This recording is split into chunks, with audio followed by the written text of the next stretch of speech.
धनात्मक विषम पूर्णांक 6q + 1 या 6q + 3 या 6q + 5 के रूप का होता है, जहां q कोई पूर्णांक है। तो देखिए हम लोग पढ़े थे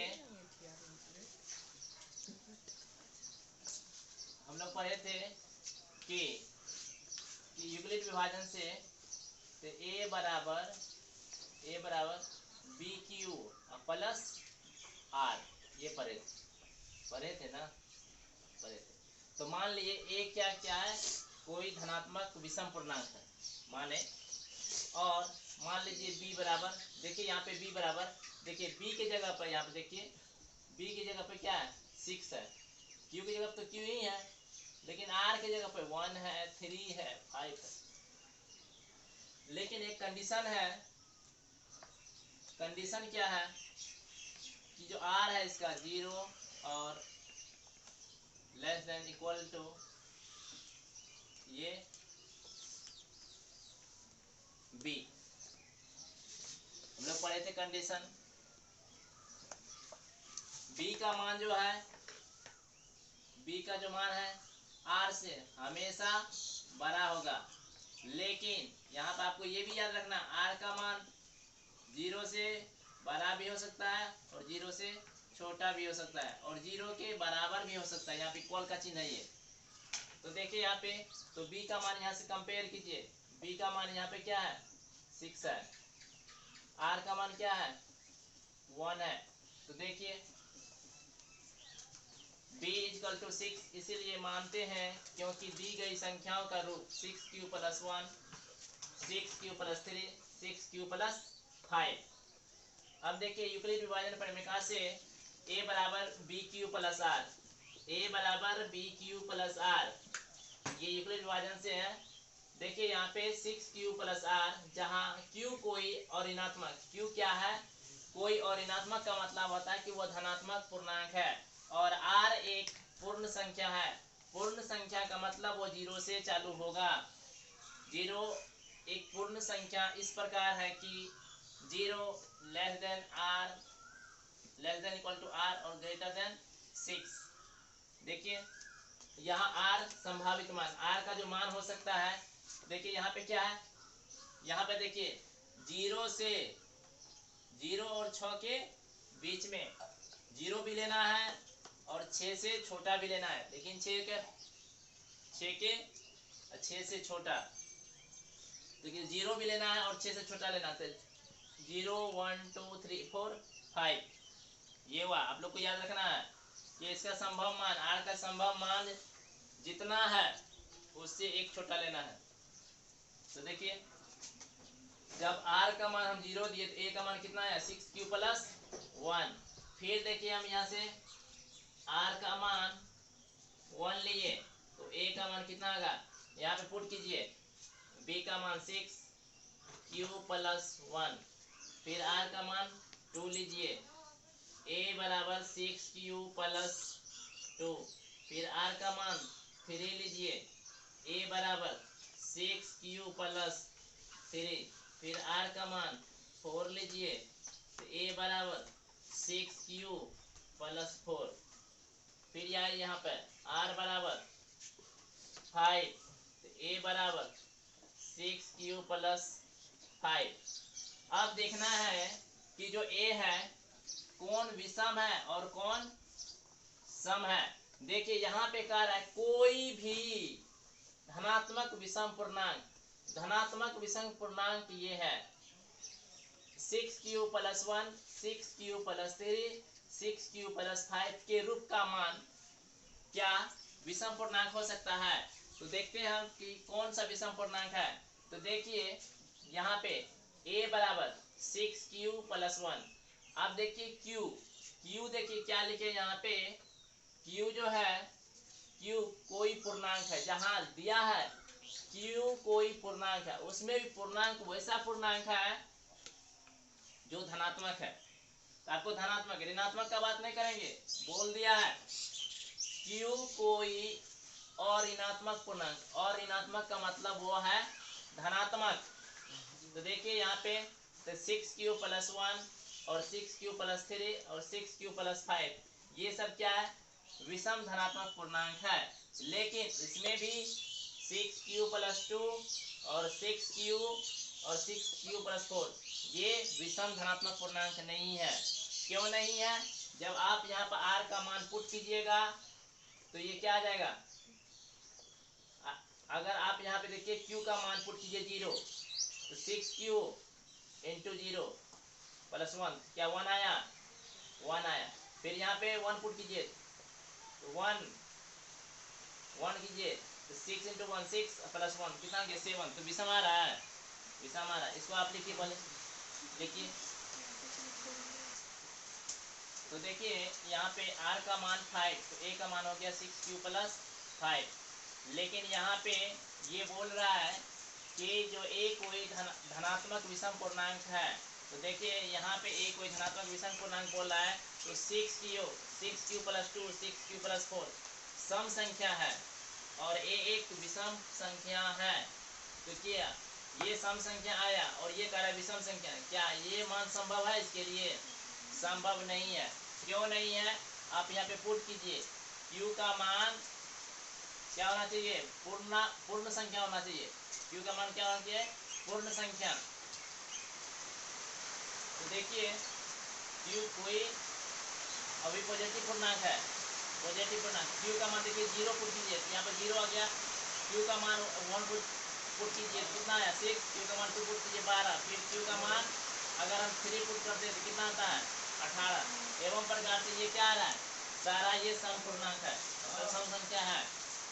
उसके बाद देखिए दूसरा, अतः a का मान ये संभव नहीं है, सम संख्या संभव नहीं है।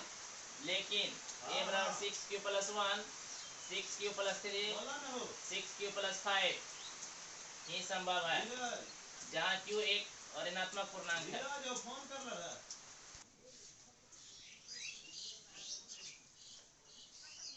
अतः a का मान 6q प्लस 2 6q प्लस 4 संभव नहीं है। क्यों संभव नहीं है? ये सारे सम संख्याएं हैं। और यहाँ पे देखिए 6q प्लस 1, यहाँ पे q का मान 0 पुट कीजिए तो ये क्या आता है 1 आता है। यहाँ पर 1 पुट कीजिए तो 6 इंटू 1 तो 6 प्लस 1 क्या आता है 7 आता है। अगर 2 पुट कीजिएगा तो 6 इंटू 2 12 प्लस 1 13। ये सारा क्या है, विषम संख्या है। तो देखिए यहाँ पे भी अगर 0 पुट करते हैं तो 3 आता है, अगर 1 पुट करते हैं तो 9 आता है, अगर 2 पुट करते हैं तो 15 आता है। एवं प्रकार से ये क्या है, विषम संख्या है। यही मान संभव है जो कह रहा है कि जहाँ q एक ऋणात्मक पूर्णांक है। आपको इसमें एक क्वेश्चन पूछ सकता है क्या ऑब्जेक्टिव में, देखिए हम लिखते हैं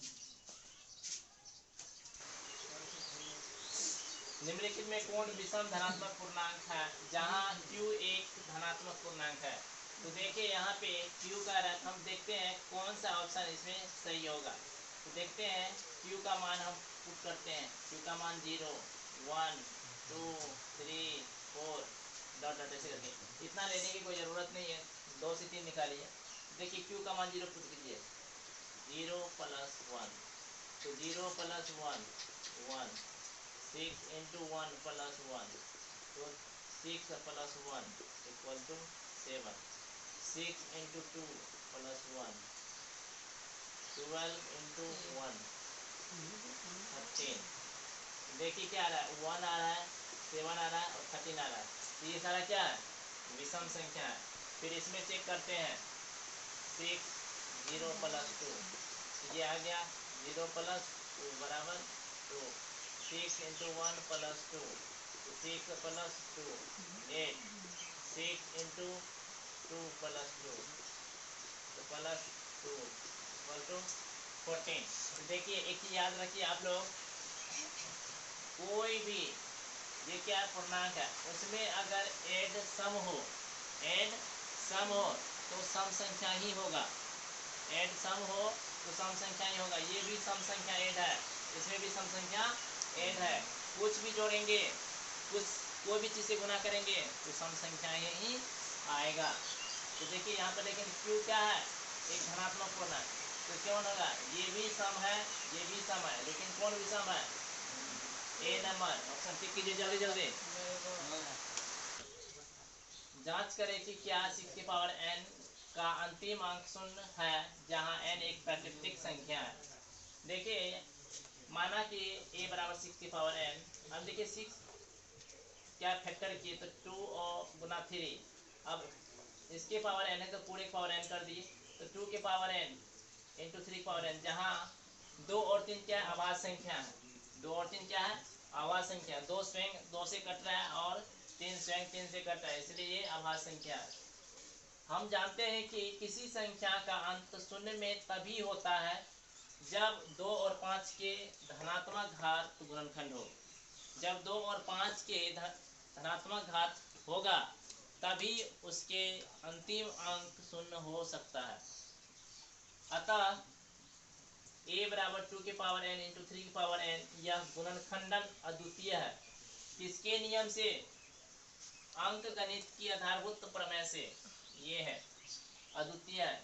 अतः 2 और 3 के अतिरिक्त a में कोई दूसरा आभाज्य संख्या a का गुणनखंड नहीं हो सकता है। a का गुणनखंड 2 और 3 के सिवाय कोई यहाँ पे और नहीं हो सकता है, नहीं हो सकता है। अतः देखो इसमें तो 2 है लेकिन 5 तो नहीं है। 2 और 5 होना चाहिए, 5 a का गुणनखंड नहीं है। अतः 6 के पावर n का अंत शून्य से नहीं हो सकता है। अगर ये 5 रहता तो शून्य से होता, लेकिन 5 नहीं रहने के कारण इसका अंत शून्य पर नहीं होगा। अर्थात 6 का पावर n का इकाई अंक शून्य नहीं है। ये आपको आएगा लिखने के लिए 2 मार्क्स में। लिखिए आप लोग।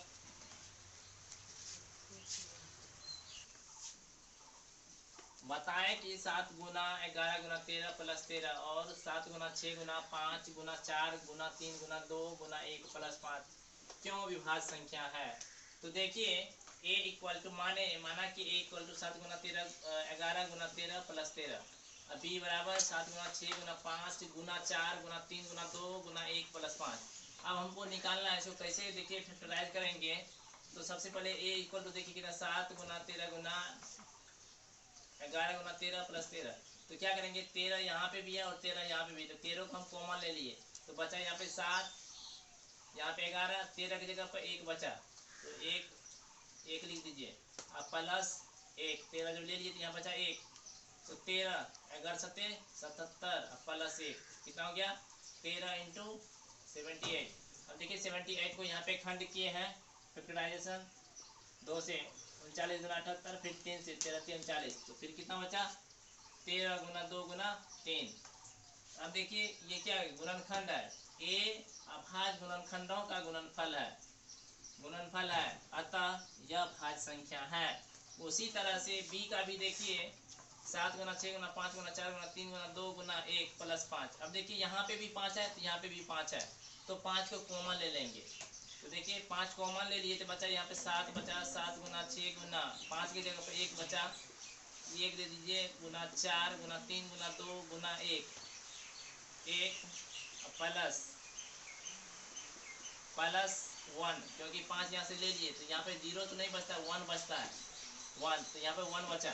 अब सारे को मल्टीप्लाई कर दीजिए तो 1000 कितना बचा 8।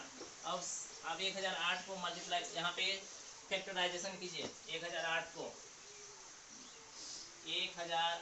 फिर फैक्टराइज कीजिए 2 से 5 गुना 10 फिर 8 4 फिर 2 से 2 गुना 4 1 2 पंचा 10 2 गुना 4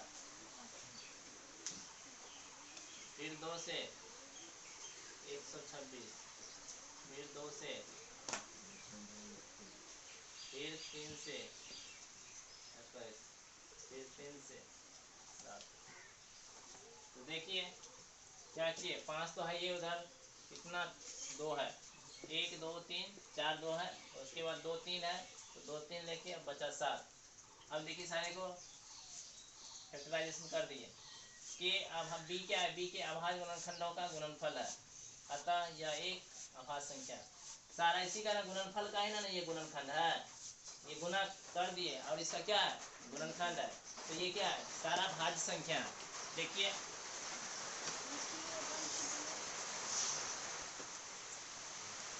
अगर आपको वीडियो अच्छा लगे तो लाइक कीजिए, कमेंट कीजिए, सब्सक्राइब कीजिए। सब्सक्राइब करने से ये फ़ायदा होगा कि अगर हम वीडियो डालेंगे तो आपको नोटिफिकेशन मिलता रहेगा और आप घर बैठे आराम से पढ़ सकते हैं। और अपने दोस्तों में भी शेयर कीजिए ताकि आपके दोस्त घर बैठे पढ़ सके। Thank you.